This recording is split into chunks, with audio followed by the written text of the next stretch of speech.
তৌফিক দাও। আর জোরে পড়েন আমিন। যতগুলো কথা বলেছি কোরআন সুন্নাহর আলোকে বলেছি, বানিয়ে কিছু বলি নাই। তারপরেও আমার মনের অজান্তে কোনো মিস ইনফরমেশন যদি আমার মুখ ফসকে বেরিয়ে যায়, সেগুলো যেন আল্লাহ তাআলা আমাদের স্মৃতিপট থেকে মুছে দেয়, আমরা পড়ি আমিন।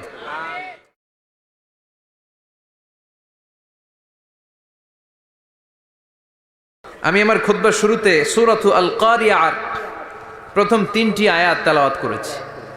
এই সূরার ভেতরে আল্লাহ তাআলা কিয়ামতের নকশা এঁকে দিয়েছেন, কিয়ামতের প্রামাণ্য বর্ণনা দিয়েছেন। কিয়ামত যে একদিন হবে, এই পৃথিবী যে ধ্বংস হয়ে যাবে, এটার ব্যাপারে সবার অগাধ বিশ্বাস আছে তো?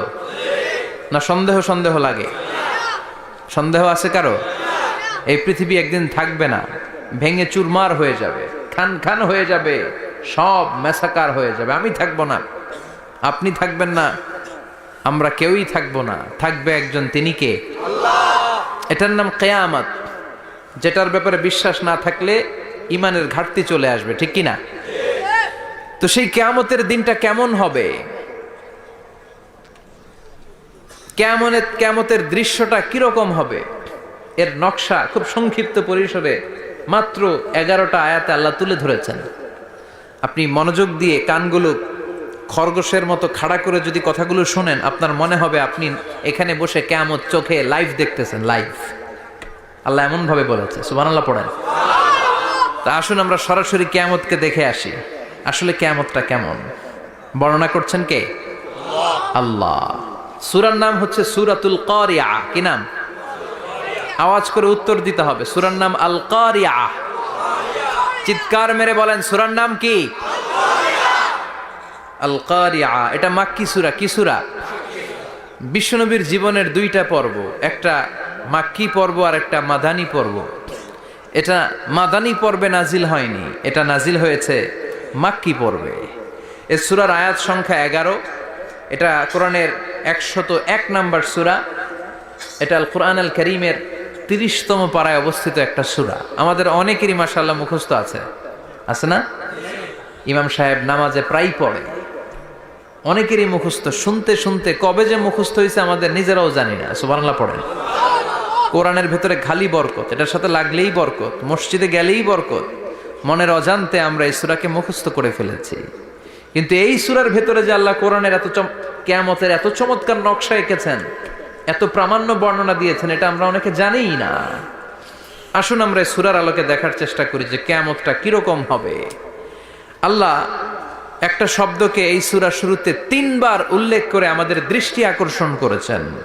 আল্লাহ tried to draw our attention by mentioning 3 times a word, and that is al-qari'ah. al-qari'ah শব্দটাকে তিনি 3 বার উল্লেখ করে আমাদের দৃষ্টি আকর্ষণ করেছেন। একটা শব্দ 3 বার বললে মানুষের দৃষ্টি আকর্ষিত হয় না? যেহেতু এটা আরব দেশে নাজিল হয়েছে, আবার মক্কায়, মক্কার লোকেরা আরবি বোঝে, তাদেরকে প্রথম বলা হলো আল কারিয়া। তারা ফিরে তাকালো, কি আল কারিয়া? আবার বলা হলো মাল কারিয়া। কি মাল কারিয়া? আবার বলা হলো ওয়ামা আদরাকা মাল কারিয়া। আবার তারা ফিরে তাকালো। দৃষ্টি আকর্ষণের জন্য আল্লাহ তাআলা 3 বার এই শব্দটা বলেছেন। এজন্য এই শব্দের একটা সিগনিফিকেন্স, একটা গুরুত্ব, অর্থবহ একটা মানদণ্ড আছে না নাই? আল কারিয়া শব্দের অর্থ হচ্ছে বিকট আওয়াজ। আল কারিয়া মানে কি? কথা বলেন, আরো জোরে বলেন। বিকট আওয়াজ। এই বিকট আওয়াজটা তৈরি করার জন্য আল্লাহ তাআলা একজন ফেরেশতা তৈরি করেছেন, যার নাম হচ্ছে ইসরাফিল। নাম কি? আমাদের মধ্যে অনেকের নাম কিন্তু আমরা ইসরাফিল রাখি, তাই না? ইসরাফিল আছে না নাই? আজরাইল কিন্তু রাখে না কেউ, ডরে। কেন রাখে না? ভয় পায়। কিন্তু ইসরাফিল আছে, আমার পরিচিত অনেকে আছে ইসরাফিল। তো এই ফেরেশতার পা হচ্ছে জমিনেরও নিচে, মাথা হচ্ছে আকাশের উপরে। এই ফেরেশতার কাজ হচ্ছে ওই বিকট শব্দ তৈরি করা। উনি একটা সাইরেনের মধ্যে ফু দিবেন, হুইসেল দিবেন, ট্রাম্পেট। ওই ট্রাম্পিটে, ওই সাইরেনে, ওই হুইসেলে ফু দিলেই শুরু হয়ে যাবে আল কারিয়া। মাল ওয়ামা আদরাকা মাল। এই ফেরেশতার দায়িত্বই হচ্ছে ওই বাঁশির মধ্যে ফু দেয়া, হুইসেল। সাইরেন, ট্রাম্পিট, আরবিতে এটাকে বলা হয় আসুর। ইদা নুফিখা ফিস সূরি নাফখা ওয়াহিদা, যখন তিনি ওই সিংহে একটা ফু দিবেন সব লন্ডভন্ড হয়ে যাবে, কিচ্ছু খুঁজে পাওয়া যাবে না। আল্লাহ ওনাকে তৈরি করেছেন শুধু এই হুইসেলের মধ্যে, বাঁশির মধ্যে 3টা ফু দেওয়ার জন্য। কয়টা? উনি সৃষ্টির শুরু থেকেই এই বাঁশিটাকে 2 ঠোঁটের মাঝখানে রেখে আল্লাহর আরশের দিকে তাকিয়ে আছে, and just waiting for the green signal. আল্লাহর পক্ষ থেকে সবুজ সংকেতের অপেক্ষায়। যখনই আল্লাহর অর্ডার করবেন তখনই শুরু হয়ে যাবে আল কারিয়া মাল ওমা আদরাকা মাল। সৃষ্টির শুরু থেকেই ইসরাফিল ফেরেশতা বিশাল সিংহাটাকে 2 ঠোঁটের মাঝখানে করে আরশের দিকে তাকিয়ে আছে, কখন আল্লাহ অর্ডার দিবে। অর্ডার দিতে দেরি, ফুৎকার দিতে দেরি নাই, ঠিক কিনা? বিকট আওয়াজ, গগন বিদারী শব্দ, প্রচন্ড একটা সাউন্ড, জাইগান্টিক সাউন্ড, যে আওয়াজ, যে শব্দ কেউ শুনে নাই। শুনছেন? পৃথিবীতে আপনারা কে সবচেয়ে বেশি আওয়াজের কিছু শুনেছেন? সবচেয়ে বেশি আওয়াজ আপনার জীবনে ঘটেছে কোন জায়গায়? কি দেখেছেন যে অনেক আওয়াজ হয় সেখানে? বলেন তো। হ্যাঁ, বজ্রপাত। বজ্রপাতের আওয়াজ আপনি শুনেছেন, বিকট আওয়াজ, তাই না? বজ্রপাতকে আঞ্চলিক ভাষা আপনারা কি বলেন? হ্যাঁ, ঠেড়া। ঠেড়া অনেক জায়গাতেই বলে ঠেড়া। নোয়াখালীতে বলে ঠেড়া হচ্ছে, হেতের উপরে আল্লাহ ঠেড়া হচ্ছে, আছে না নাই? তো এই যে ঠেড়া, বজ্রপাত, ইংরেজিতে বলে থান্ডার, আসলে এটার আওয়াজ বড় ভয়ঙ্কর, প্রচন্ড আওয়াজ। আচ্ছা, আর আপনি বলেছেন কি, গাড়ির চাকা যদি পাংচার হয়, হ্যাঁ এটা তো আওয়াজ হতে পারে। আমরা মাঝে মাঝে রাস্তায় চড়ি, আমরা দেখি ট্রাকের চাকা যখন পাংচার হয় আমরা লাফ দিয়ে উঠি, বিকট আওয়াজ হয়, ভয় পেয়ে যায়, এতে দুর্ঘটনাও ঘটে, ঠিক কিনা?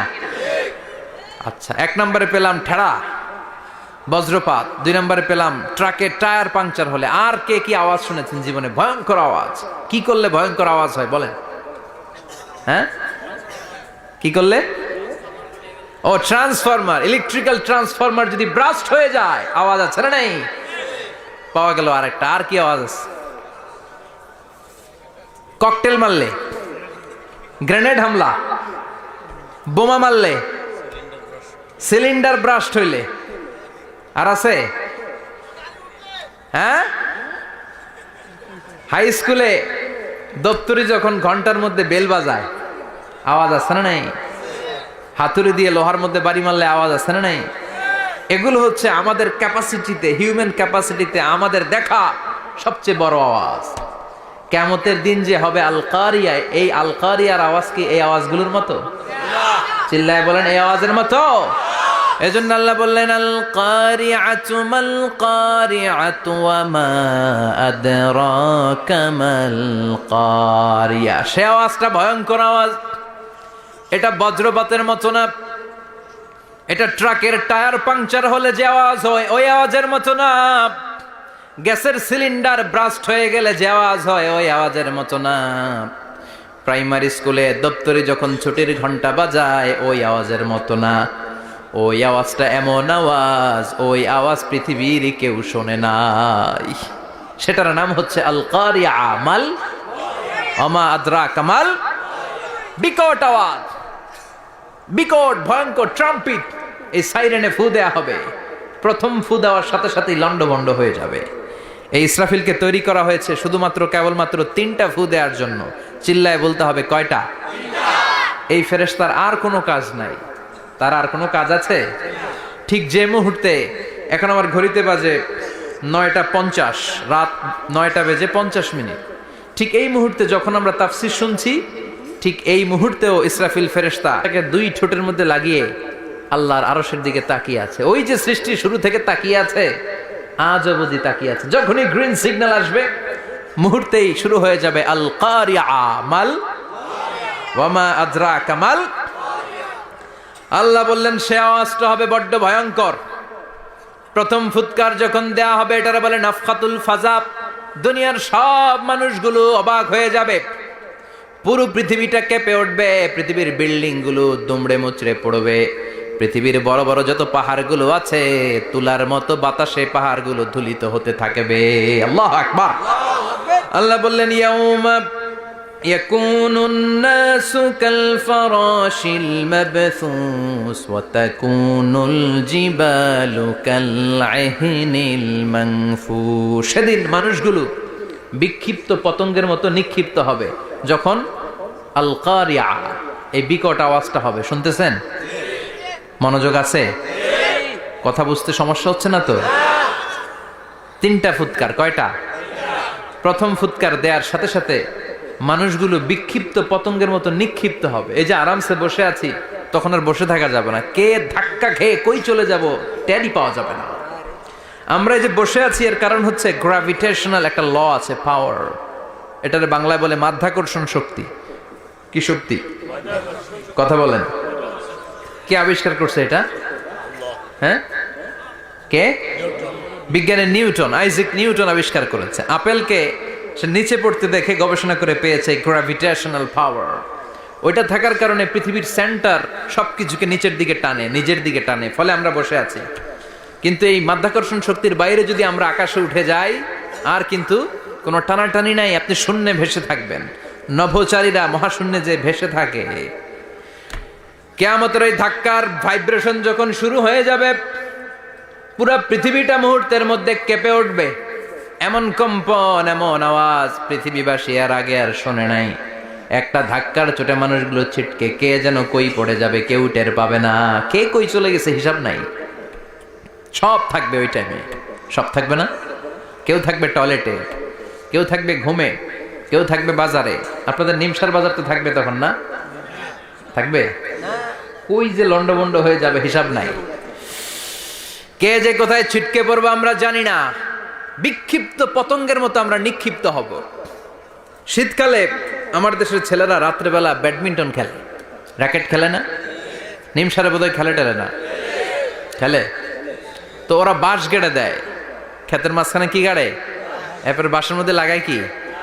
লাইট। লাইটগুলো লাগালে দেখবেন ক্ষেতের গ্রামের পোকাগুলো এসে লাইটের মধ্যে ছিটকে ছিটকে পড়ে। আমাদের অবস্থায় পোকার মতো হবে তখন। আল্লাহ সেটাই বললেন, ইয়াউমা ইয়াকুনুন নাসু কাল ফারাশিল মাবথুস। বিক্ষিপ্ত পতঙ্গের মতো মানুষগুলো নিক্ষিপ্ত হবে। ওয়া তাকুনুল জিবালু কাল আহিনিল মানফুশ। তুলাকে যখন পিটানো হয়, ধ্বনিত করা হয়, দেখবেন তুলার ছোট ছোট কণা বাতাসের মধ্যে ভাসতে থাকে। ফু মারলে আরো দূরে যায়, আরো বাতাস আসলে উড়ে উড়ে যে কোথায় চলে যায় টের পাওয়া যায় না। সুবহানাল্লাহ। বিশাল বিশাল পাহাড়গুলো এরকম ধ্বনিত তুলার মতো শূন্যে উঠতে থাকবে, একটা পাহাড়ও টিকবে না। বাংলাদেশের সবচেয়ে বড় পাহাড়ের নাম কি জানেন? তাজিংডং পর্বত। কিন্তু সবচেয়ে বড় পাহাড় হচ্ছে গারো পাহাড়, ময়মনসিংহের। ওটা থাকবে কিয়ামতের দিন। আল কারিয়া, মাল কারিয়ার সময় টিকবে ওইটা। তাজিংডং বিজয় সবচেয়ে বড় পর্বত শৃঙ্গ। কোথায় এটা? বান্দরবান। এটা টিকবে? কেউকারাডাং একটা আছে না? চিম্বুক আছে না? টিকবে?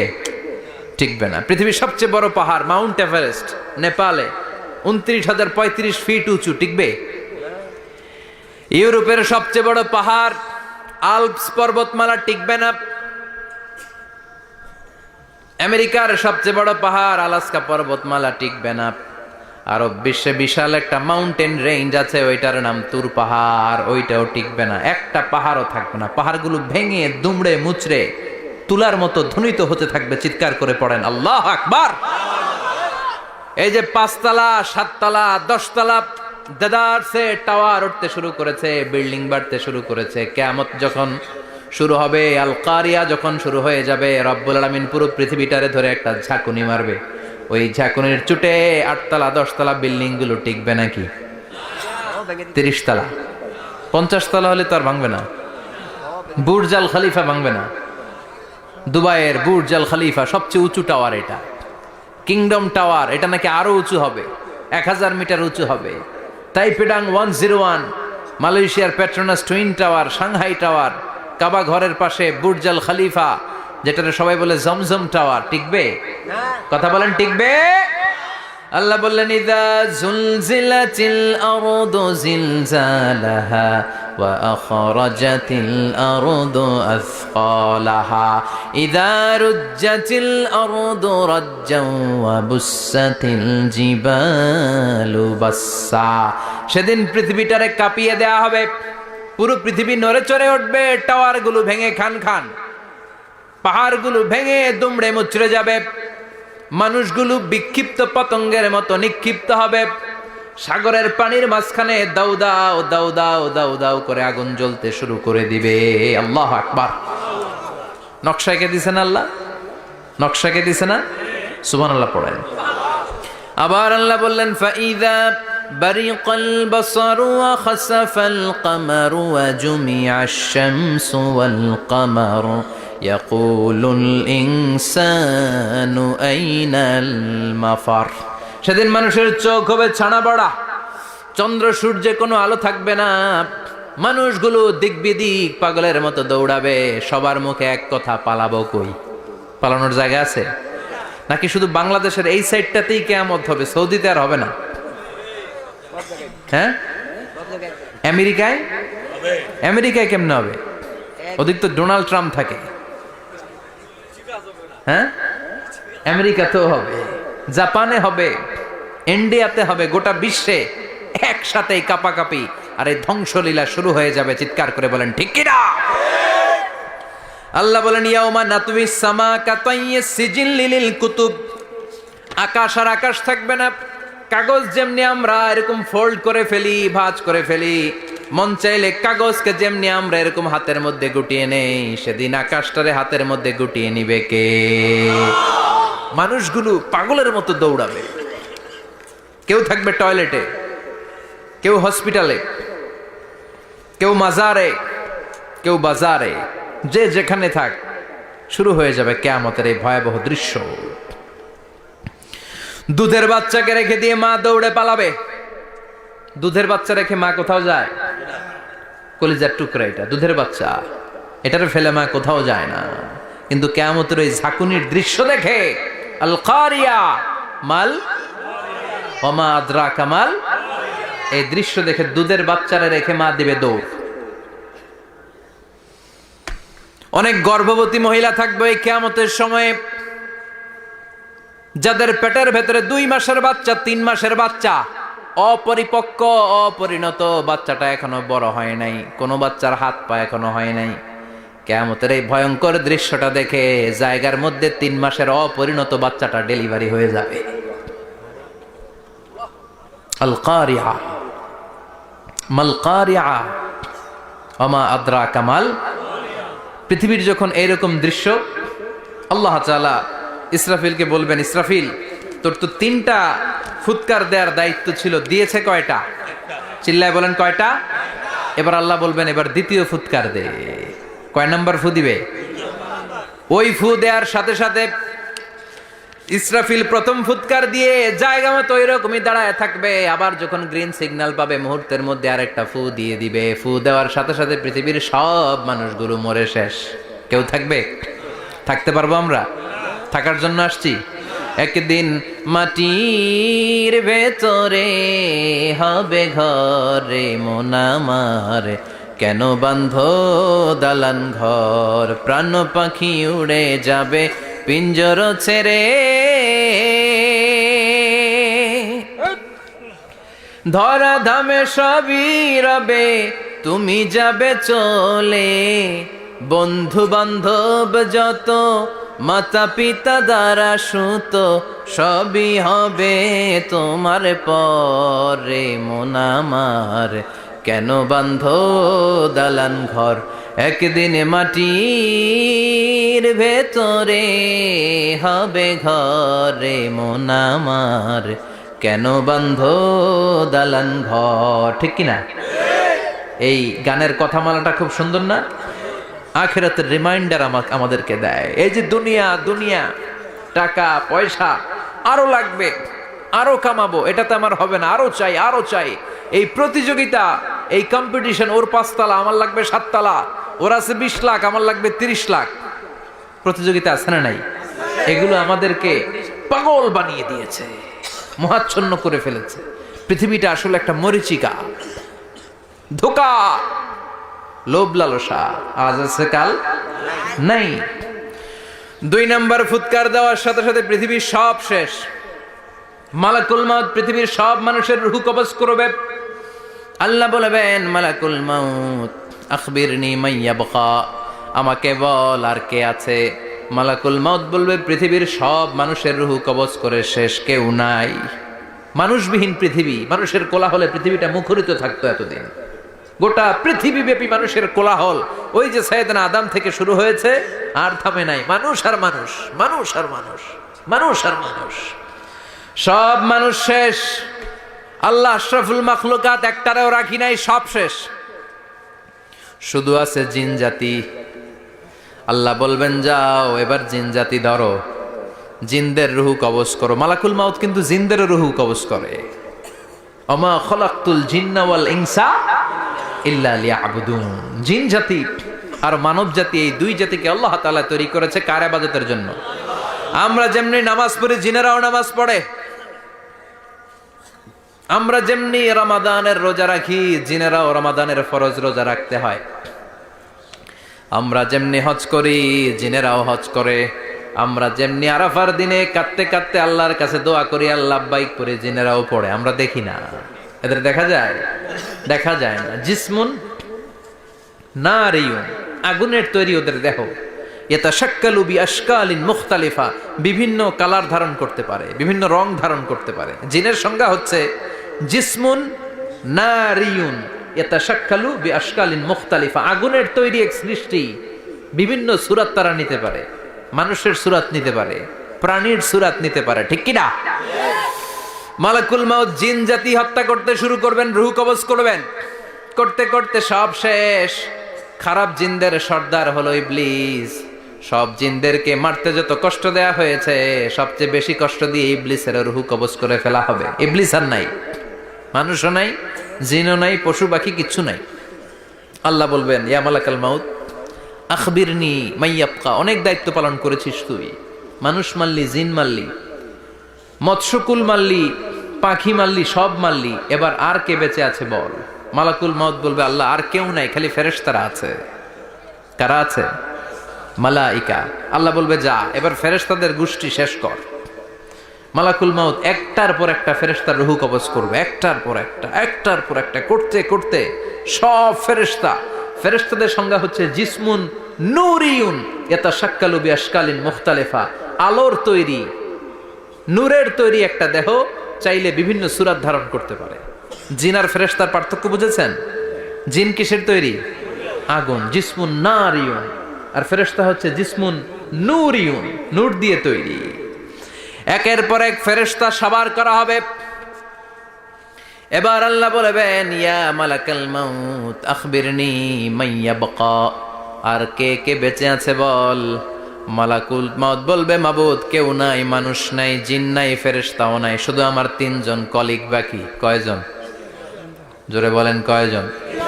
জিব্রাইল বাকি, ইসরাফিল বাকি, মিকাইল আর আমি আজরাইল। আল্লাহ বলবে, মিকাইলের রূহ কবজ করে নিয়ে আয়। যে মিকাইল আমার আদেশে পৃথিবীতে বৃষ্টি ঝরাতো, আমার আদেশে ক্ষেত খামারে ফসলের ব্যবস্থা করে দিত, আমার আদেশে মানুষের রিজিকের হিসাব রাখতো, এই মিকাইলের রূহ কবজ করে নিয়ে আয়। 1 নাম্বার কলিগ শেষ। কলিগ বুঝেন তো? সহকর্মী। কলিগ মানে কি? সহকর্মী। 1 নাম্বার কলিগ নাই। আল্লাহ বলবে, যা এবার ইসরাফিলের রূহ কবজ কর।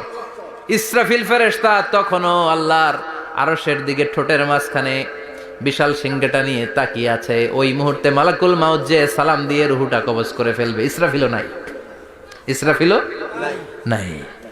আল্লাহ বলবে, যা দুনিয়ার সব নবীদের কাছে ওহী দিয়ে, কোরআন দিয়ে, ইনজিল দিয়ে, তাওরাত দিয়ে, জাবুর দিয়ে আমি যেই ফেরেশতারে পাঠাতাম, ওই রূহুল আমিন জিব্রাইলের রূহটাও কবজ করে নিয়ে আয়।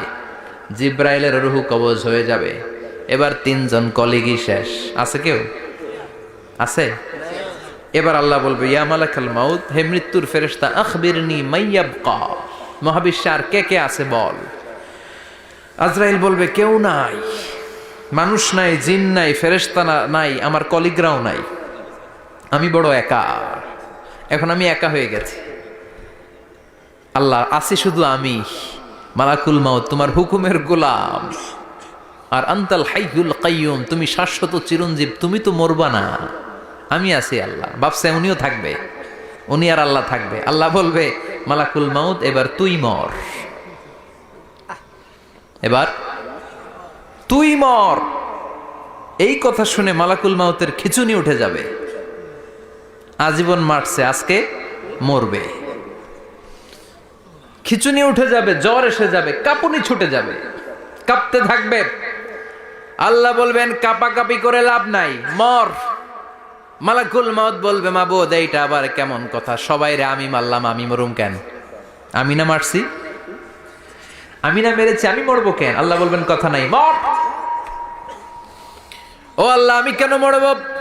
আমি না দুনিয়ার সবাই রে মারলাম। আল্লাহ বলবেন কুল্লু নাফসিন যায়িকাতুল মাউত, পৃথিবীর প্রতিটা আত্মারে মৃত্যুর স্বাদ নিতে হবে রে মালাকুল মাউত, তুইও মরবি, মর। কাঁপতে কাঁপতে আল্লাহ বলবে জান্নাত আর জাহান্নামের মাঝ বরাবর যে দাঁড়া। মালাকুল মাউত দাঁড়াবে, এই দৃশ্য দেখার মতো তখন কেউ থাকবে না, থাকবে কেউ নাই। মালাকুল মাউত কাঁপতে কাঁপতে আল্লাহ বলবেন কেঁপে লাভ নাই, কেঁদে লাভ নাই, মরতে তোকে হবে। Everyone has to take the test of death, সবাইকে মৃত্যুর স্বাদ আস্বাদন করতে হবে, মর, মরে যা। মুত ইয়া মালাকাল মাউত। আল্লাহ বলবেন ও মৃত্যুর ফেরেশতা মর। মুত ইয়া মালাকাল মাউত বলার সাথে সাথে যে ফেরেশতার হাতে আমাদের সবার রূহ চলে গিয়েছিল, ওই ফেরেশতা চিৎকার মেরে জান্নাত এবং জাহান্নামের মাঝখানে বেহুশ হয়ে পড়ে যাবে, শেষ। মালাকুল মাউতের কিচ্ছা খতম, উনিও নাই। এবার ডানে বায়ে সামনে পেছনে উপরে নিচে কেউ আছে? একজন ছাড়া, তিনি কে? কুল্লু মান আলাইহা ফানি ওয়া ইয়াবকা ওয়াজহু রাব্বিকা যুল জালালি ওয়াল ইকরাম ফাবিআইয়ি আলাই রাব্বিকুমা তুকাযযিবান। এই জমিনে যারা আছে সব শেষ হয়ে যাবে, একজন ছাড়া, তিনি কে? আল্লাহ তখন হুঙ্কার দিয়ে একা একাই বলবেন, একা একাই বলবেন ইয়া আরদু আইনা আশজারুকা, ও পৃথিবী তোর বড় বড় গাছগুলো কোথায়? আপনাদের নিমসারে বট গাছ আছে? কোথায় আছে বট গাছ? অনেক জায়গায় থাকে না বট গাছ বিশাল, ওইটাকে কেন্দ্র করে শিরকের আখড়া জমে ওঠে, ওইখানে মোমবাতি লাগায়, লাল সালু দেয়, নাচানাচি করে, এরকম বট গাছের আখড়া আছে নাই? আল্লাহ বলবে ইয়া আরদু, হে পৃথিবী, আইনা আশজারুকা, তোর বড় বড় গাছগুলো আজকে কোথায়? ইয়া আরদু আইনা আনহারুকা, হে পৃথিবী তোর বড় বড় নদীগুলো কই? পদ্মা নদী কই? মেঘনা নদী কই? ব্রহ্মপুত্র কই? গঙ্গা নদী কই? মিসিসিপি, মিসৌরি কই?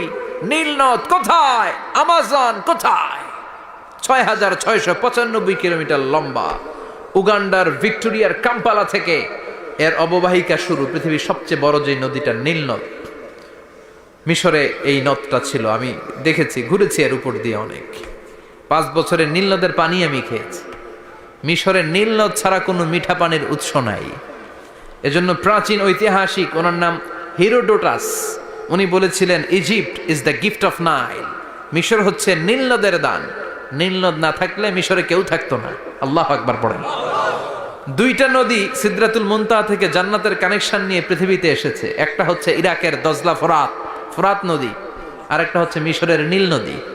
সুবহানাল্লাহ পড়বেন না? 5 বছর আমি এই নীল নদের পানি খেয়েছি যখন মিশরে ছিলাম। সরাসরি না, মিশরীয় সরকার পাইপলাইন দিয়ে এই পানিকে রিফাইনিং করে জনগণের জন্য পৌঁছে দেয়। এই নীল নদের নিচ দিয়ে মিশরের মেট্রো লাইন আছে, মানে ট্রেন, এটাকে বলে পাতাল ট্রেন। কি বলে? পাতাল ট্রেন। আপনাদের প্রধানমন্ত্রী নাকি একটা করবে শুনলাম, উনি ঘোষণা দিয়েছেন। তো এটার নিচ দিয়ে, নীল নদের নিচ দিয়ে আমরা ট্রেন দিয়ে এই মাথা থেকে ওই মাথায় যেতাম, আবার ব্রিজ দিয়ে এপাশ থেকে ওপাশে যেতাম। 10টা দেশ ঘুরে এই নীল নদ, একটা সাগর আছে মেডিটেরেনিয়ান সি, মানে ভূমধ্য সাগর, ওইটার সাথে মিলিত হয়েছে। আল্লাহ সেদিন বলবেন আইনাল নাইল, নীল নদ আজকে কোথায়? আইনাল আনহার, নদীগুলো কোথায়? আইনাল কুসুর, প্রাসাদগুলো কই? রাজপ্রাসাদ, টাওয়ার কোথায়? আইনাল জাবাবেরা, অত্যাচারী শাসকগুলো আজকে কোথায়?